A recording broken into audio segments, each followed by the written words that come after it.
Hey my Stampin' friends, Susan here. Are you ready for our DSP sketch project number 27? Let's get started. Today we're crafting with the glorious Gingham DSP in the pecan pie color. So we're going to do a monochromatic card. Here's how I chopped my DSP, but note I didn't start with a 6x6. This was scrapped from a previous project.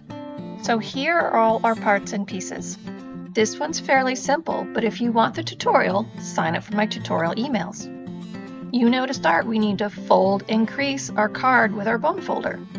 Now with liquid adhesive we're going to add our full panel of DSP. Now we're going to add our paper ribbon. I positioned mine just a little above center, but you could position yours wherever you like. It's your card, make it your way. For our sentiment I'm using Nature's Prints and I started with Early Espresso. Then I added a stamped image with crumb cake.